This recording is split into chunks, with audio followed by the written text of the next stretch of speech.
Hello class 8, আশা করছি প্রত্যেকে অনেক অনেক ভালো আছো এবং নিরাপদে আছো। লার্নিং উইথ এ প্রিয়ার আজকের আয়োজনে তোমাদের সবাইকে আমি ওয়ার্মলি ওয়েলকাম জানাচ্ছি।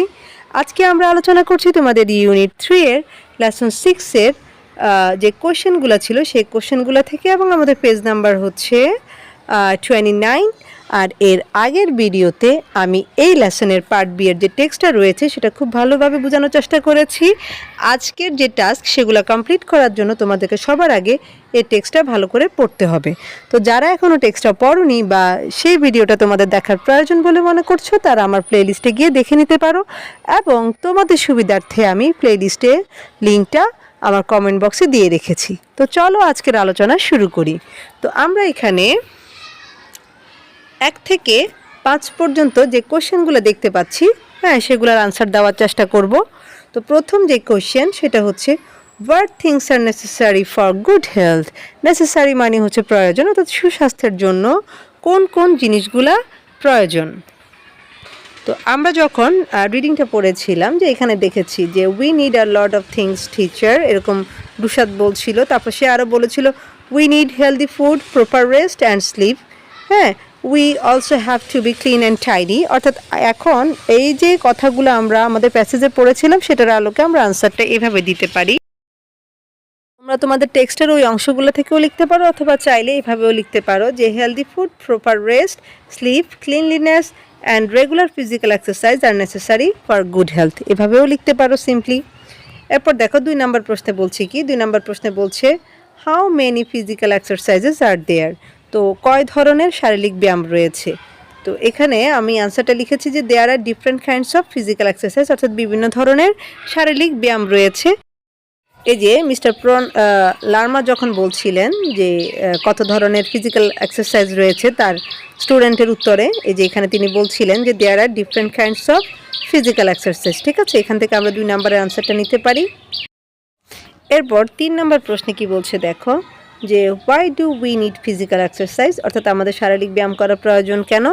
তো আমরা আমাদের ওই টেক্সটে দেখেছিলাম যে শারীরিক ব্যায়াম করলে কি হয়, আমরা কাজের জন্য ফিট থাকি, এটা আমাদেরকে এনার্জি দেয়, আমাদেরকে স্ট্রং করে এবং প্রফুল্ল করে, তাই না। তো সেজন্য আমরা এইভাবে লিখতে পারি যে we need physical exercise because it keeps us fit for work, give us energy, makes us strong and cheerful and teaches us regularity and discipline. তো ফিজিক্যাল এক্সারসাইজ আমাদের কেন দরকার বা এটা কেন গুরুত্বপূর্ণ, এটা কিন্তু এই লাইনগুলোতে ছিল। তো আমি এই লাইনগুলোকে একসাথে করে আনসারটা দেওয়ার চেষ্টা করেছি তোমাদের জন্য। ওকে, এবার আমরা 4 নম্বর কোশ্চেনে যাচ্ছি, এবং সেখানে বলছে যে what physical exercise do you do, অর্থাৎ তুমি কোন ধরনের শারীরিক ব্যায়াম করো। তো আমি লিখেছি I do walking, jogging, stretching and sometimes swimming. অর্থাৎ আমি কী করি, হাঁটাহাঁটি করি, জগিং করি, ওই যে প্রসারিত করার যে ব্যায়ামটা সেটা করি, এবং মাঝে মাঝে আমি সাঁতার কাটি। তো তোমরা যদি অন্য ধরনের ব্যায়াম করে থাকো তোমরা এখানে সেটা উল্লেখ করতে পারো, কেমন। এরপর দেখো 5 নম্বর প্রশ্নে কি বলছে, এখানে বলছে do you have a physical education teacher in your school, অর্থাৎ তোমার স্কুলে কি শারীরিক শিক্ষা বিষয়ের কোনো শিক্ষক আছেন। তো আমাদের প্রত্যেক স্কুলে শারীরিক শিক্ষার টিচার থাকেন, তাই না। সো আমাদের প্রথম অংশের জন্য আনসারটা হবে এরকম যে yes I have a physical education teacher in my school. হ্যাঁ, আমার স্কুলে শারীরিক শিক্ষার শিক্ষক আছেন। তারপরে দেখো পরের অংশে কি বলছে, পরের অংশে বলছে how does he or she help you to do physical exercise, অর্থাৎ তিনি তোমাকে কিভাবে সাহায্য করেন শারীরিক ব্যায়ামের ক্ষেত্রে, বা শারীরিক ব্যায়াম করার ক্ষেত্রে তিনি তোমাকে কিভাবে সাহায্য করেন। তো এখানে আনসারটা এইভাবে লিখতে পারো হি or she teaches us different exercises and helps us to do them properly and regularly, অর্থাৎ তিনি আমাদেরকে বিভিন্ন ধরনের শারীরিক ব্যায়াম শিখান, এবং এই ব্যায়ামগুলা কিভাবে নিয়মিত করতে হয় বা কিভাবে ঠিকভাবে করতে হয় সে ব্যাপারে সাহায্য করেন। তো এইভাবে করে তোমরা আনসারটা কিন্তু কমপ্লিট করতে পারো, কেমন। এরপর আমি পার্ট সিতে চলে যাচ্ছি, এবং সেখানকার ইনস্ট্রাকশানে বলছে here is a list of some physical exercises, অর্থাৎ এখানে শারীরিক ব্যায়ামের একটা লিস্ট দেওয়া আছে। হ্যাঁ, রাইট ইন ইয়োর নোটবুক, তোমার নোটবুকে লিখো which one are indoor exercises, কোনগুলো হচ্ছে অর্থাৎ বাড়ির ভিতরে করার ব্যায়াম, অ্যান্ড হুইচ আর আউটডোর, এবং কোনগুলো বাহিরে করার ব্যায়াম, and which ones can be done both indoors and outdoors, এবং কোনগুলো বাড়ির ভেতরে এবং বাইরের জায়গাতেই করা যায়। অর্থাৎ এই যে আমরা এখানে 6টা এক্সারসাইজের নাম দেখছি, এখান থেকে তোমরা তোমাদের নোটবুকে লিখবা যে কোন কোন খেলাগুলা বা ব্যায়ামগুলা তোমরা শুধুমাত্র ইনডোরে করতে পারো, কোনগুলি শুধুমাত্র আউটডোরে করতে পারো এবং কোনগুলা আউটডোর এবং ইনডোর দুটাতেই করতে পারো সেটা লিখবা। ফাইনালি মানে অবশেষে বা সবশেষে ঠিক which one or ones you like, তুমি যেটা পছন্দ করো সেগুলাতে টিক দিবা। Then tell the class the reasons for your liking. হ্যাঁ, রিজন মানে হচ্ছে কারণ। এবং তারপর ক্লাসে কি করবা, এই যে তুমি যেটা পছন্দ করছো সেগুলোর পিছনের কারণটা কি সেটাও এখানে উল্লেখ করবা।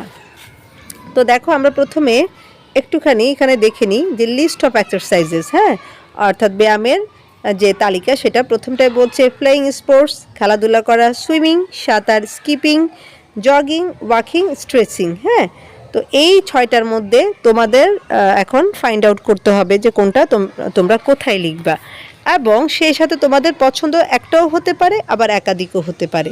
তো দেখো আমি তোমাদের সুবিধার্থে এভাবে করে এখানে লিখে দিয়েছি।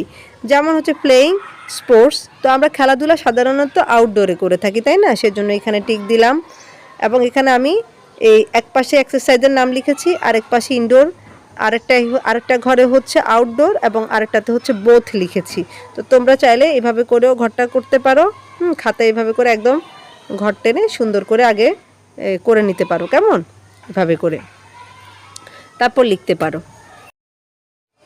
তো এরপর রয়েছে সুইমিং, মানে যেটা সাঁতার আমরা সাধারণত বাইরে করে থাকি, সেজন্য এখানে আমরা ইনডোরের উপর দিব, রাইট চিহ্ন দিব। এরপর হচ্ছে স্কিপিংটা আমরা চাইলে ইনডোরেও করতে পারি আবার আউটডোরেও করতে পারি, সেজন্য আমি বোথ লিখলাম। এরপর জগিংটা আমরা বাহিরেই করি, তাই না, যেহেতু একটু দৌড়াদৌড়ি করতে হয়। এরপর ওয়াকিংটা আমি বোথ দিলাম। তো এটার পিছনে কারণ আছে, কারণটা হচ্ছে কি, ওয়াকিং মানে হচ্ছে তুমি নর্মালি যে হাঁটাহাঁটিটা করো, তো এটা বিশেষ করে মুরব্বী যারা আছেন বা হচ্ছে যারা খুব একটা বাড়ির বাইরে যেতে চান না, তারা কিন্তু অনেকেই কি করে, ঘরের ভিতর হাঁটাহাঁটি করে। হ্যাঁ, ঘরের ভিতর হাঁটাহাঁটি করে যাতে করে তাদের মানে ব্যায়ামটা হয়। তো এটা আমরা চাইলে ওই আমাদের আশেপাশে রাস্তাঘাটেও করতে পারি, অথবা চাইলে যাদের একটু বাড়ি ঘরে জায়গা আছে, ঘরের ভিতর পর্যাপ্ত জায়গা আছে, বড় বারান্দা আছে, হ্যাঁ, তারা চাইলে এটা বাড়ির ভিতরেও করতে পারে। তো সেজন্য হচ্ছে আমি এখানে বোথ লিখেছি। এরপর দেখো আমি দিয়েছি স্ট্রেচিং। হ্যাঁ, এবং এটা ইনডোর গেমস, এটা আমরা বাড়ির ভিতরেই করি নর্মালি, তো সেজন্য শুধু ইনডোরেই দাগ দিলাম। এরপর আমি যে পরবর্তী অংশ রয়েছে সেখান থেকে বলছি। দেখো আমাদেরকে বলেছিল যে এগুলোর মধ্যে আমার কোনটা পছন্দ, তাই না, তো সেজন্য আমি লিখলাম যে আই লাইক ওয়াকিং মোস্ট, আমি হাঁটাহাঁটিটাই সবচেয়ে বেশি পছন্দ করি। এবং তার পিছনে কারণটা কি, কারণটা হচ্ছে I like walking because it is easy, refreshing and good for health. অর্থাৎ আমি হাঁটাহাঁটি পছন্দ করি কারণ এটা সহজ, এটা সতেজতা দেয় এবং এটা আমাদের স্বাস্থ্যের জন্য ভালো। It also gives me pleasure, এটা আমাকে আনন্দ দেয়। তো এটা কারণটাও আমি লিখে দিলাম, কেমন। তো এভাবে করে তোমরা এই অংশের আনসারটা করতে পারো।